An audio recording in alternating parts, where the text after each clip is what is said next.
croix, cette croix me sera toujours chère. Et elle est gloire et victoire pour moi. Et par elle, en la maison du Père, la couronne est offerte à ma foi. Et par elle, en la maison du Père, la couronne est offerte à ma foi.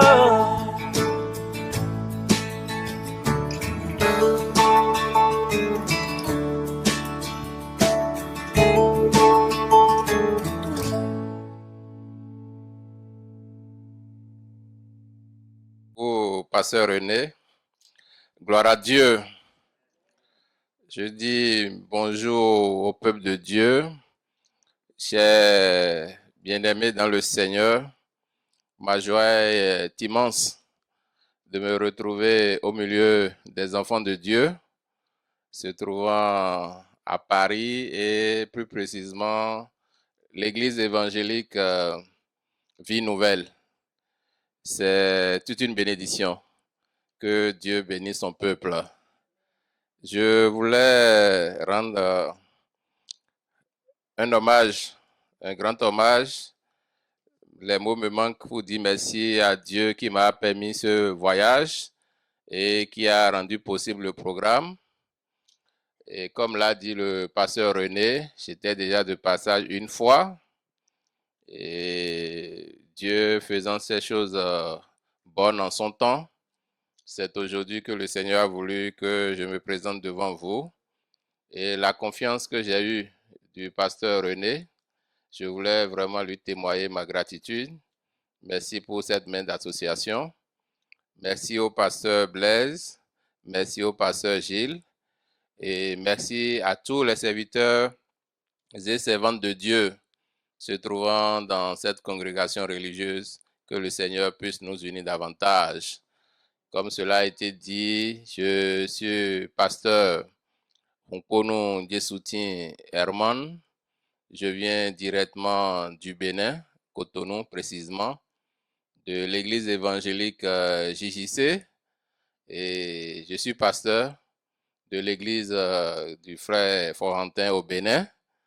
Étant donné que le frère Florentin est membre actif de cette église, je vous fais la demande de m'accepter dans cette église, que vous me considérez désormais comme membre de cette église.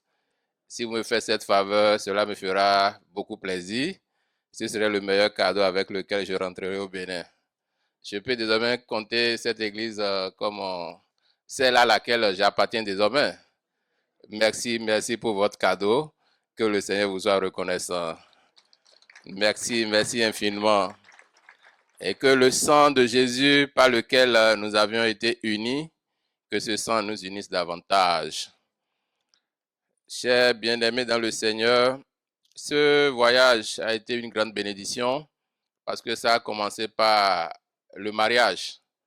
Et Jésus-Christ a démarré ses miracles. Le premier, c'est au cours d'un mariage. Le mariage à Cana de Galilée. Donc, c'est un signe fort que ce déplacement, pour moi, que le Seigneur veut démarrer une nouvelle saison dans ma vie. Étant donné que nous sommes en connexion, en esprit, je sais que toi-même, tu seras contaminé par cette nouvelle saison. De nouvelles choses vont se passer dans ta vie au nom de Jésus. Je voulais féliciter le nouveau couple, le couple Malcolm et Sephora. Vous brillez ce matin. Que le Seigneur vous fasse encore briller davantage. J'étais très honoré d'être à votre mariage. Soyez bénis au nom de Jésus. Alors, le Seigneur m'a mis à cœur un message. Ce message, certainement, ça me concerne. D'abord, Je ne sais pas si tu vas te retrouver dans le message, mais je souhaite que le Seigneur ouvre ton cœur afin que chacun de nous gagne quelque chose ce matin. Je ne suis pas venu parler de moi, mais je suis venu parler de notre Dieu, du Seigneur Jésus-Christ. C'est pour ça que j'ai eu du mal à me présenter, puisque me connaître n'est pas le plus important. Le plus important, c'est de savoir ce que le Seigneur m'a mis à cœur. Alors, le Seigneur, en répondant à l'invitation que j'ai accueillie avec beaucoup de satisfaction, le Seigneur m'a dit à mon peuple se trouvant à Paris, spécialement à l'église évangélique Vie Nouvelle, parle-leur de la foi en famille. Et en cela, le thème de notre entretien, de notre message, est intitulé « Vivre sa foi en famille ». Alors, beaucoup d'entre nous peuvent se poser la question, qu'est-ce que cela signifie encore? Vivre la foi, on connaît déjà. Pourquoi en famille? Vous savez, lorsque nous avions reçu Jésus, chacun a reçu Jésus à sa manière, selon le moyen par lequel le Seigneur l'a appelé. Le Seigneur appelle. Il appelle chacun comme il veut. Mais à l'arrivée, ce qui nous retient beaucoup plus l'attention, cela a la tendance à être au singulier. C'est tout comme si on t'indexe. Alors, viens à Jésus. Jésus t'aime. Et on a tendance que cela pouvait s'arrêter là. Et souvent, même les messages qui nous sont adressés, à commencer même par l'appel de Jésus-Christ lui-même dans Jean chapitre 3, verset 16, « Car Dieu a tant aimé le monde, afin que quiconque croit en lui ne périsse point, mais qu'il ait la vie éternelle. » Là, la Bible nous dit « quiconque ». Ça veut dire que personnalisé, si tu viens, tu auras ta vie. Quand on va encore plus loin, la parole de Dieu nous déclare dans Actes des Apôtres, chapitre 2, verset 21. Alors, la parole de Dieu, à travers ce passage, nous dit, car quiconque, voilà. Alors, quiconque invoquera le nom du Seigneur sera sauvé. Vous suivez avec moi. Quiconque encore vient là. Cela voudra dire qu'on indexe quelqu'un. Quiconque. Quiconque, c'est au singulier. Ce n'est pas dit ceux qui croiront, mais ça touche. Donc, on a tendance à dire, ah, j'ai ma foi. Oui, ça me va. Pourvu que moi, je puisse accéder au royaume de Dieu. Et plus loin, pour même nous amener à la confession de la foi.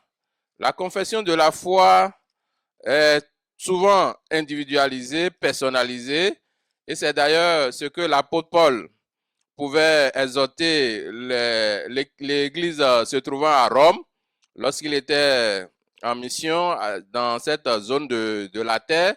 Il pouvait dire dans Romains chapitre 10, verset 9, « Si tu confesses de ta bouche le Seigneur Jésus, et si tu crois dans ton cœur que Dieu l'a ressuscité des morts, tu seras sauvé. » Voyez-vous que la parole juste là nous dit « tu », quiconque. Donc, on a tendance à se dire, si moi j'ai la parole, mon épouse, mon époux, mon enfant, mon père, ma mère, mon frère, ma soeur, peu importe. Mais ce matin, le Seigneur veut attirer notre attention. Que cela ne peut pas s'arrêter à ce niveau. La foi que nous avions reçue, cette foi, c'est vrai, elle est personnelle. C'est vrai, le salut est personnel. Mais nous devrions aller au-delà. Nous avions la foi, ce n'est pas pour la mettre dans le frigo, pour la mettre dans une valise, pour l'enfermer quelque part. Mais nous devrions la vivre. Nous devons la vivre. La vivre, c'est la vivre d'abord en notre milieu de vie. Notre premier milieu de vie, c'est où? C'est notre maison, c'est notre famille. Nous devons commencer par là. C'est d'ailleurs l'apôtre Paul qui, par l'Esprit de Dieu, disait à l'église se trouvant à Rome, aux Romains, qui leur disait, si tu confesses, tu seras sauvé. Le même apôtre, il va plus loin pour dire désormais, pour dire à Timothée, son fils, dans la foi. Il pouvait dire à Timothée, dans sa première épître à Timothée, chapitre 4, verset 16, l'apôtre Paul pouvait faire une exhortation de confiance et une exhortation d'impact à Timothée dans son ministère, en lui parlant dans Timothée chapitre 4, verset 16. La parole de Dieu nous déclare à ce passage. Alors, Paul parlait à Timothée, il lui donnait l'exhortation en tant que père spirituel de Timothée. Il dit, veille sur toi-même et sur ton enseignement. Persévère dans ces choses, car en agissant ainsi, tu te sauveras toi-même et tu sauveras ceux qui t'écoutent. Alors, ça a changé de dimension. Être sauvé soi-même, l'apôtre n'a pas changé cela. Ça demeure. La première préoccupation, c'est le salut de toi-même. C'est ton propre salut. Ça, c'est indéniable. On ne peut pas changer cela, mais il faut aller au-delà. L'apôtre dit, en exerçant ta foi, en exerçant ton ministère, veille à ce que toi-même qui prêche, toi-même qui œuvre pour Dieu, toi-même qui confesse Jésus, veille à ce que le dernier jour, que tu ne sois pas rejeté. Mais au-delà, fais attention à ce que ceux qui t'écoutent, qui sont ceux qui nous écoutent d'abord, c'est la famille. Qui écoute d'abord le mari? C'est son épouse. Qui écoute d'abord la femme? C'est son époux. Qui écoute d'abord le papa, la maman? C'est l'enfant. Qui écoute d'abord l'enfant? C'est papa, c'est maman. Qui écoute d'abord? C'est le frère, c'est la sœur. Alors veille à ce que ton entourage également soit impacté par la foi que tu as reçue. Veille à ce que ton proche entourage soit impacté par le salut que tu as reçu. Et c'est pour concrétiser cela d'une manière terre à terre, d'une manière généralisée, pour que notre foi ne soit pas une foi aveugle. Au nom de Jésus, la foi que tu portes en Jésus ne sera pas une foi aveugle. Cette foi-là doit être une foi sensée. Pour que cette foi soit sensée, l'apôtre Paul peut encore revenir dire à son fils dans la foi, Timothée. Désormais, il lui a parlé toujours dans la première épître, mais c'est au chapitre 5, verset 8. Alors l'apôtre Paul va loin maintenant, il fait encore un saut pour apporter une nouvelle prescription à son fils dans la foi. Alors il lui dit dans 1 Timothée, chapitre 5, verset 8, c'est d'ailleurs là que le thème de notre sermon a été tiré. Alors, si quelqu'un n'a pas soin des siens, et principalement ceux de sa famille, il a renié la foi. Et il est pire qu'un infidèle. Alors, nous devrions nous arrêter à ce passage et savoir que la Bible, la parole de Dieu nous fait obligation de prendre soin des membres de notre famille. Tu dois prendre soin des membres de ta famille. Tu dois prendre soin des siens. Prendre soin des siens, c'est sur tous les plans que l'apôtre est en train de parler dans ce sens, dans ce contexte. Prendre soin, les soins sont d'abord le bien-être de l'âme de l'intéressé. C'est-à-dire, après la vie terrestre, la personne va finir où? Ça c'est le premier niveau. Quand ce soin-là est rassuré, aller au-delà. Tu dois t'assurer que tes proches ont ce qu'il faut pour leur bien-être. Même si la loi des hommes nous oblige à assister celui qui est en danger. Parce que dans certaines législations, non-assistance à personne en danger, c'est un crime. Alors, tu ne peux pas avoir un parent malade, souffrant. Tu vas l'ignorer. Tu dois venir, tu dois lui porter assistance. L'apôtre dit, si tu vas, Timothée, s'il y a des gens qui sont là seulement pour porter assistance à ceux qui sont au dehors, mais qui ne prennent pas garde de faire attention, d'aider ceux qui sont proches de leurs propres parents, c'est qu'ils sont pires qu'un païen. Ils sont pires que des païens, que des infidèles. Au nom de Jésus, toi et moi ne serons pas des infidèles. Alors, avant même d'être pire qu'eux, Alors, si nous devons prendre soin des membres de notre famille, nous devons vraiment prendre soin de ceux-là qui sont proches de nous. Nous devions d'abord passer par le moyen de la foi. Nous devions d'abord nous rassurer que mon époux, mon épouse, que mon enfant, mon frère, ma soeur, ma mère, mon père, je dois me rassurer que il est dans un état de grâce avec Dieu.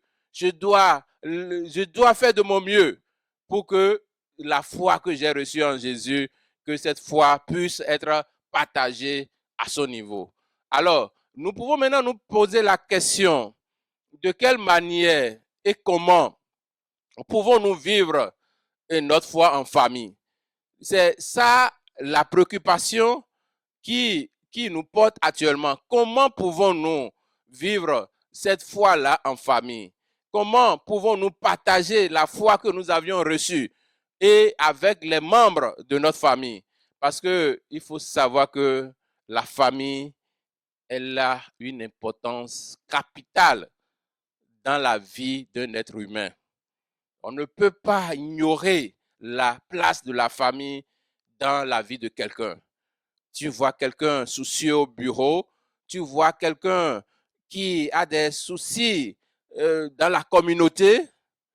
Si cette personne est équilibrée en famille, la probabilité qu'elle soit mieux portant partout, cette probabilité, elle est forte. Même si vous lui donnez tout, même si en famille ça ne va pas, c'est que vous n'y arrivez pas. Donc c'est pour ça que nous devrions insister sur la vie en famille. Et je bénis le Seigneur qui a mis à cœur, qui a donné cette révélation au pasteur, à qui il a confié cette communauté, de parler, d'entretenir la communauté sur la famille. Je bénis le Seigneur pour cette inspiration.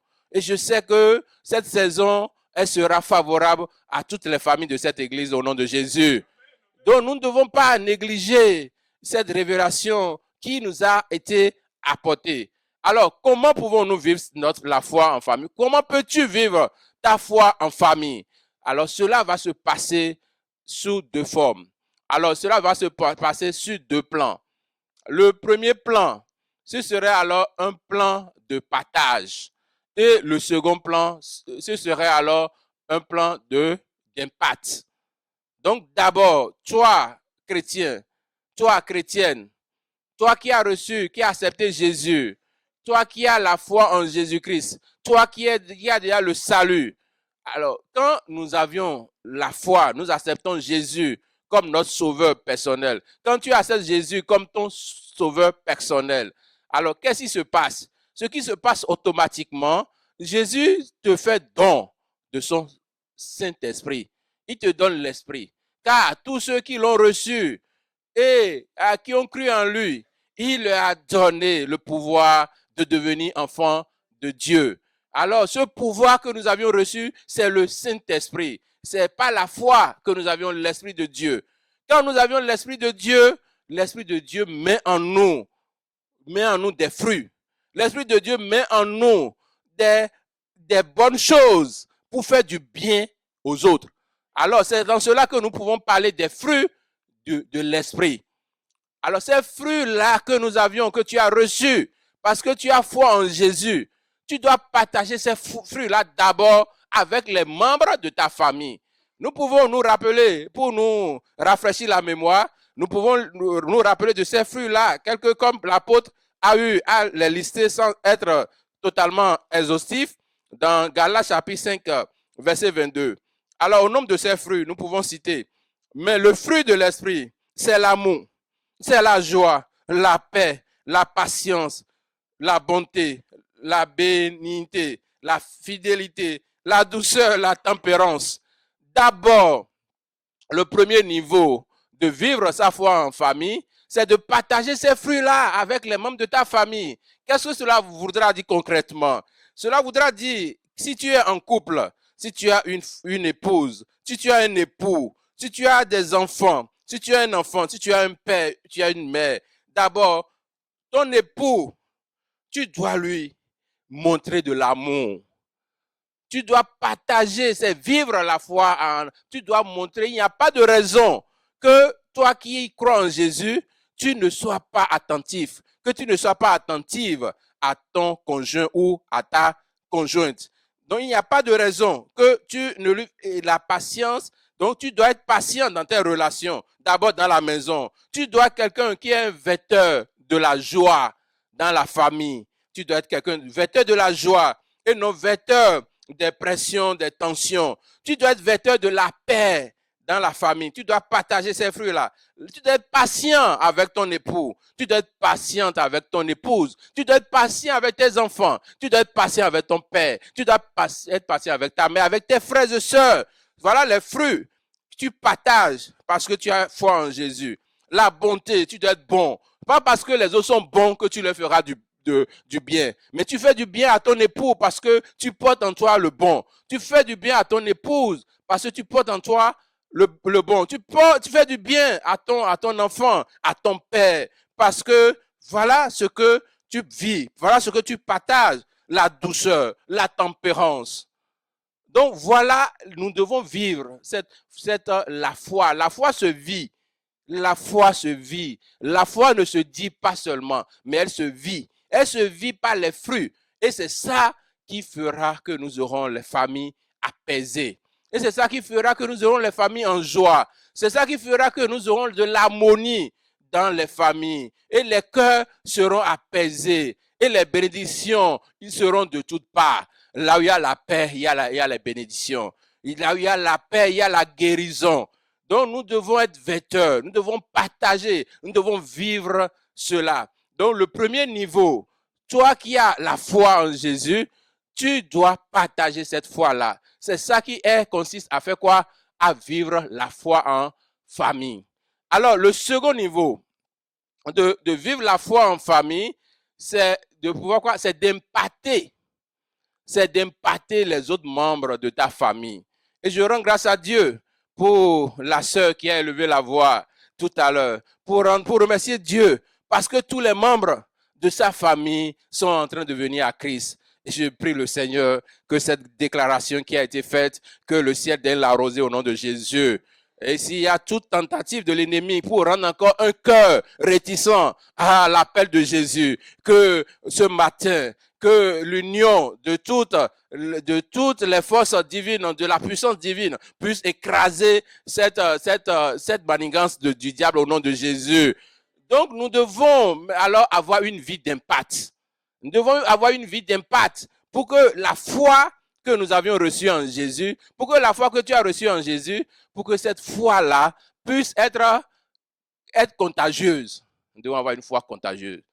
La foi, notre foi, elle doit être contagieuse. Tel que tu as accepté Jésus, tu dois être patient. Tu dois porter ce fardeau-là pour que ton époux, pour que ton épouse, pour que ton enfant, pour que les membres de ta famille, autant que cela dépend de toi, pour que cela vienne à Jésus.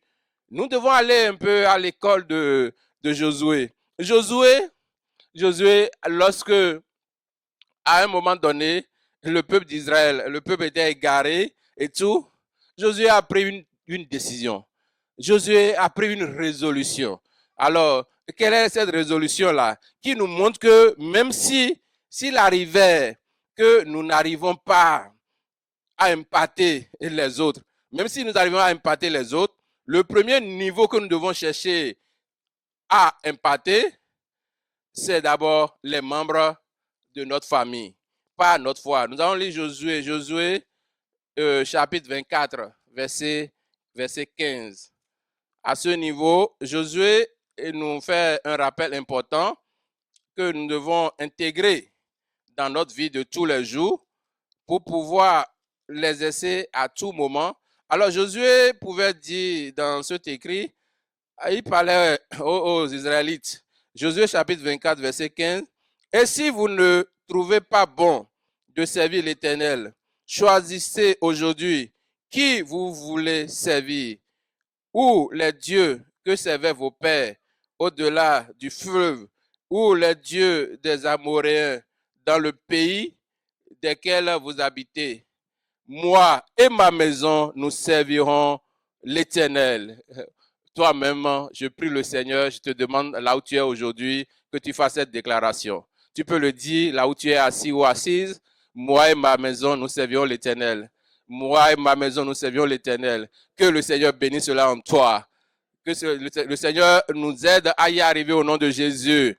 La foi d'impact que nous devons avoir, ça doit être une telle résolution. Josué pouvait dire, comme vous, vous êtes devenus rebelles, vous voulez adorer d'autres dieux. Josué pouvait dire, il pouvait dire simplement, moi, je servirai l'Éternel. Il pouvait dire ça. Mais pourquoi Josué a-t-il dit, et ma maison? C'est profond. C'est pour dire que tu ne dois pas te contenter seulement de ton seul salut. Tu dois te soucier du salut de ton mari.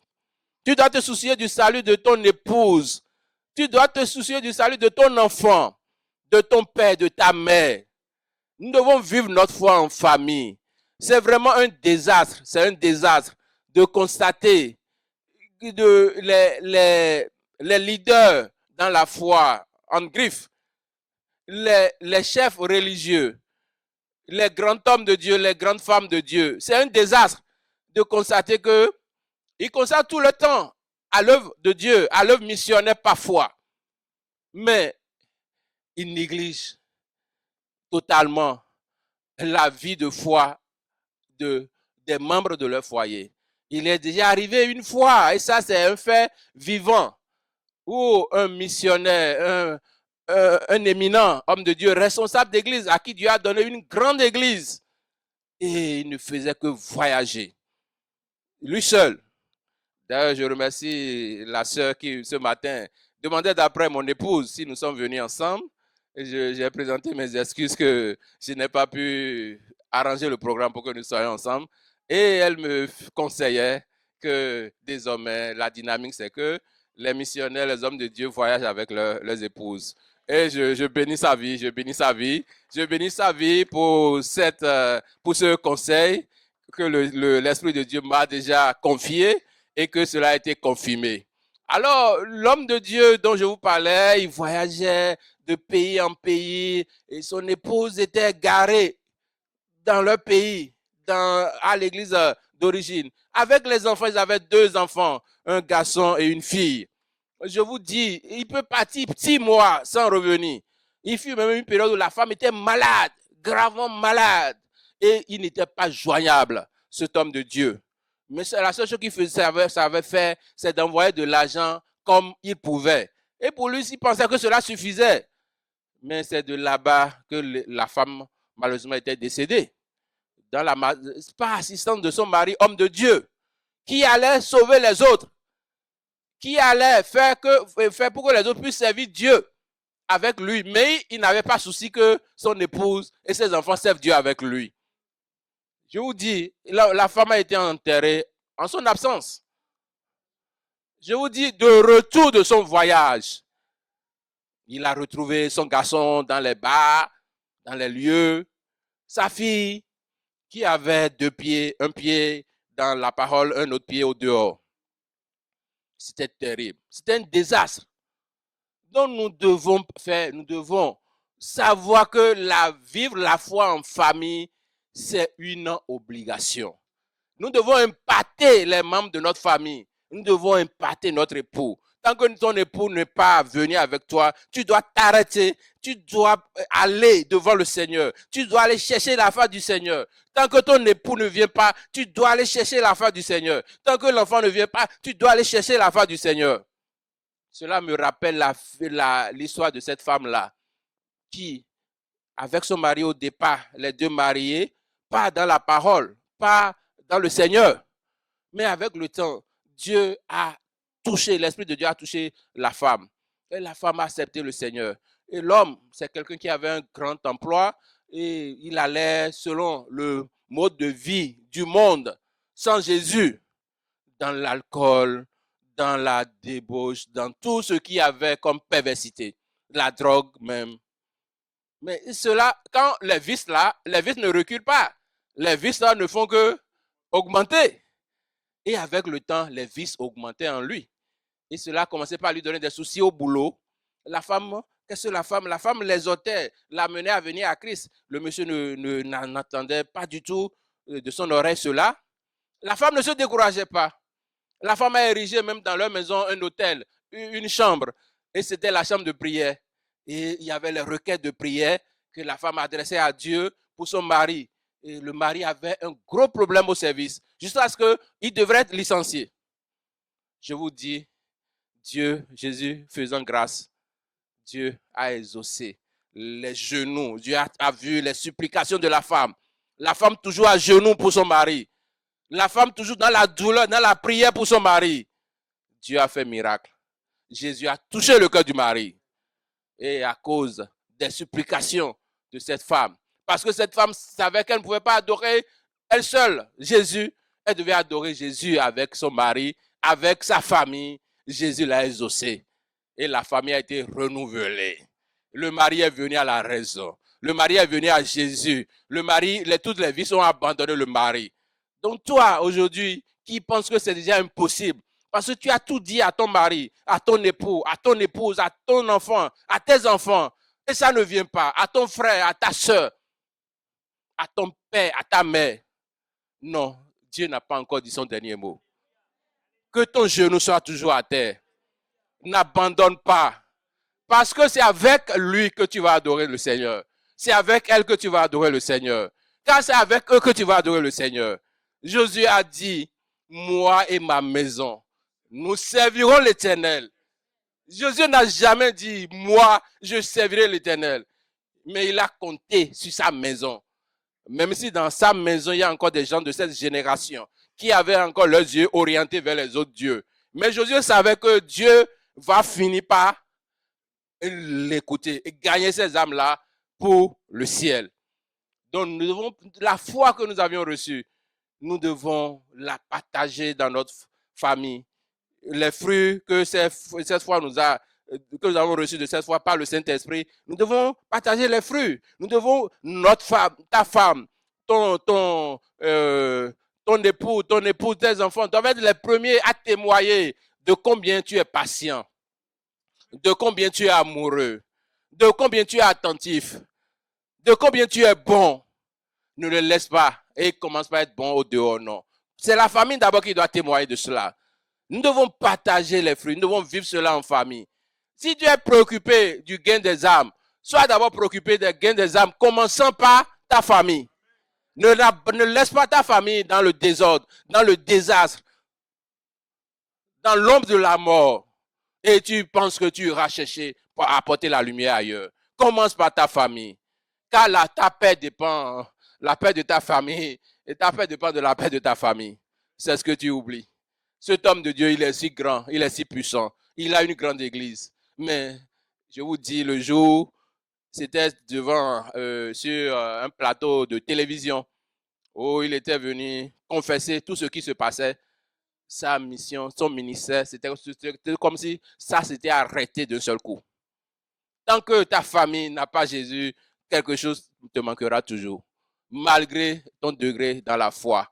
C'est pour ça, nous devons vivre la foi en Jésus avec notre famille. Si tu étais déjà découragé, totalement découragé de ton mari, de ton épouse, de cet enfant-là, de ton père, de ta mère, le Seigneur te dit aujourd'hui, ce n'est pas le moment de te décourager. Reprends ton bâton de pèlerin. Reprends ton chemin de la prière. Redonne tes genoux à Jésus. Jésus, il en est capable. Oui, cela préoccupe tellement Dieu. Et il pouvait même inspirer le roi Salomon. Lorsque Salomon, dans la grande sagesse que Dieu lui a donnée, il donnait un conseil aux parents. Et je sais ici, il y a des parents, il y a des pères de famille. Alors, et nous sommes parents d'une manière ou d'une autre. Alors, Dieu pouvait faire dire à Salomon, en lisant Proverbes, chapitre 22, verset 6. Instruis l'enfant selon la voie qu'il doit suivre. Et quand il sera vieux, il ne s'en détournera pas. Bien-aimé, ne laisse pas ton enfant dans la rue. Ne laisse pas la rue éduquer ton enfant. Ne laisse pas l'école éduquer ton enfant. Ne laisse pas les amis éduquer ton enfant. Mais ne le laisse pas là-bas, viens, tu vas venir à l'église jouer au pasteur, jouer au serviteur de Dieu, à la servante de Dieu. à l'animateur dans la chorale, pour enseigner les autres, soyez ceci, soyez cela. Il faut faire asseoir ton enfant à la maison, avec la Bible, avec les programmes bibliques de la maison. Enseignement, dis à ton enfant ce que Jésus veut qu'il sache. Oui, instruis-le. Parce qu'il vit la foi que tu as en Jésus. Vis ça avec ton enfant. Ton enfant, c'est tous ceux qui vivent dans ta maison. C'est tous ceux qui sont sous ton autorité. C'est tous ceux qui peuvent répondre. De qui tu peux répondre. Alors, instruis-les. Alors, la première église, la première communauté que nous devons avoir, de foi que nous devons avoir, ça doit être d'abord notre maison. Ta maison d'abord. Ta première église, c'est ta maison. Ne laisse pas ta maison dans les pratiques hors normes. Et tu viens maintenant faire le fervent à l'église ou la fervente à l'église. Ta première église, c'est ta maison. L'église, la première, l'église commence par la maison. Alors nous devons instituer cela. Et cela voudra dire quoi? À la maison, pour vivre la foi que nous avons reçue en Jésus en famille, à la maison, nous devons avoir les programmes de prière. Tu dois avoir un programme de prière à la maison avec ta famille, les membres de ta famille. Un programme sérieux, un programme régulier, un programme permanent, un programme d'enseignement, un programme d'adoration, un programme de louange. Nous devons vivre, nous devons impacter les membres de notre famille par la foi que nous avons reçue en Jésus. Car c'est ça que Dieu nous demande. C'est très important de le savoir. Nous avions tellement pensé que le salut est personnel. Cela voudra dire, le personnel qui est là, c'est le personnel élargi. Ta femme est toi. Toi, tu es ta femme. Fais de ton mieux jusqu'à ce que le grand Dieu, en son temps, puisse faire la part des choses au dernier jour. Savoir que tu t'es investi pour ton épouse, tu t'es investi pour ton époux, tu t'es investi pour ton enfant, pour ton père, pour ta mère, pour ton frère, pour ta soeur. Si ils ne sont pas destinés au salut, cela ne dépend plus de toi. Tu aurais fait ta part au nom de Jésus. Tout ce qui bloquera le salut de ceux qui nous sont proches, que Dieu daigne briser cela au nom de Jésus. Donc nous devrions avoir cela à cœur et savoir que la famille, elle est importante. La famille, elle est capitale. La famille, elle est tout. La première chose que Dieu lui a instituée sur la terre, la première chose que Dieu a faite avec les hommes, c'est de venir faire ce que nous avions vécu le vendredi passé avec Malcolm et Sephora, le mariage, Adam et Ève. Oui, la famille. Dieu n'a pas voulu des vies isolées, mais Dieu a voulu que des gens se retrouvent ensemble par le sang. Et nous devons savoir que l'importance de la famille, elle est telle que la foi, qui est la plus précieuse chose que nous avions reçue sur la terre, nous devons la vivre en famille. Alors, pour finir, la logique ou la leçon que le Seigneur veut que nous gardions à travers ce sermon, à travers cet entretien, à travers ce message, la foi que nous avions reçue en Jésus, elle doit être une foi contagieuse. Elle doit être une foi générationnelle. Elle doit être une foi de Loïse à Eunice et à Timothée. Elle doit être une foi de aïeul à la mère et au petit-fils. Vous aviez connu cette foi-là, cette foi de Timothée. L'apôtre Paul pouvait témoigner de la foi que Timothée a reçue en disant dans 2 Timothée chapitre 1er verset 5. Nous pouvons lire la parole de Dieu.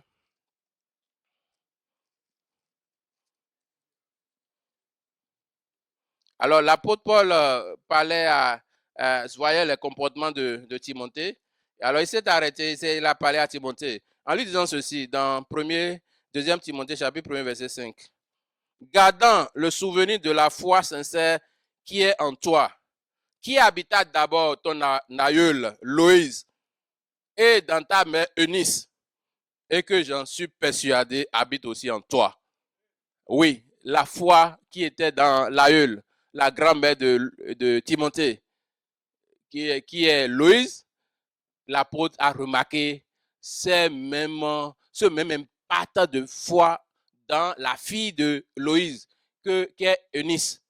Eunice maintenant, qui est la mère de Timothée. Est-ce que la foi qu'il y a en toi aujourd'hui, est-ce qu'on peut remarquer cette foi-là qui est appréciable et qui, à tout point de vue, confesse Jésus? Est-ce que on peut la retrouver demain dans ton enfant? Est-ce qu'on peut la retrouver demain dans ton petit enfant? Ou bien après toi, c'est le déluge? Après toi, on ne parlera plus de la foi dans ta famille? Au nom de Jésus, après toi, ce ne serait pas le déluge. La foi sera perpétuelle au nom de Jésus. Alors, ne faisant pas attention à cela, il y a certains qui, après eux, ils n'ont plus souci que ce salut, ce précieux cadeau qu'ils ont reçu, que cela soit maintenu dans leur génération. Après eux, on dit, bon, ceux-là, leurs parents avaient adoré Jésus, avaient servi Jésus, mais aujourd'hui, même ils sont à autre chose. Le Seigneur ne veut pas que cela soit pour ta lignée, mais le Seigneur veut que ta foi impacte ta famille. Au nom de Jésus, cette foi-là, elle sera pour chacun de nous au nom de Jésus. Alors, de cet enseignement, de ce sermon, le Seigneur vous veut que nous prenions garde et que chacun de sa position sache que la foi qu'elle a reçue en Jésus, elle ne l'a pas pour lui seul, mais chacun doit faire que l'impact de cette foi soit remarquable dans son entourage, à commencer d'abord par les membres de sa famille. Alors, de ta position, là où tu es, tu vas t'incliner, tu vas devant la face du Seigneur. Nous allons prier et tu diras au Seigneur, là où tu es, tu diras, Seigneur, j'ai écouté ta parole. Je l'ai écoutée et cette parole qui, ce matin, me rappelle, Seigneur, que je dois jouir de la foi que j'ai reçue. Et cette foi doit pouvoir impacter les membres de ma famille. Tu diras au Seigneur de t'aider à y arriver. Dis au Seigneur, dis-lui de façon particulière s'il y a des situations dans ta famille et s'il y a des vies dans ta famille qui résistent à la parole de Dieu. Alors tu peux encore apporter leur nom devant le Seigneur. Alors prions le Seigneur que chacun dise à son Dieu, chacun dise à son Dieu ce matin ce que la parole lui a dit. Que chacun puisse confesser devant le Seigneur et que chacun demande la force afin que chacun de nous puisse vraiment vivre notre foi en famille et pour que cette foi puisse produire des fruits et que ça ne soit pas toi seul qui sois à l'église pour adorer Dieu, mais que tu viennes avec les membres de ta famille, que tu sois là avec les membres de ta famille, que ça ne soit pas toi seul qui serve Dieu, mais avec ton épouse, avec ton époux, avec tes enfants, avec ton enfant, avec ton frère, ta soeur, les autres membres de ta famille. Alors, prie le Seigneur, Dieu, il en est capable, car sans le salut en Jésus, il n'y a pas d'espoir dans ce monde. Seul Jésus, son nom qui sauve. Seul son nom nous garantit le présent et l'avenir, car avec Jésus, que nous pouvons alors être dans la volonté de Dieu. Alors, prie le Seigneur, afin que la foi que le Seigneur a mise en toi, que cette foi puisse continuer d'impacter au nom de Jésus.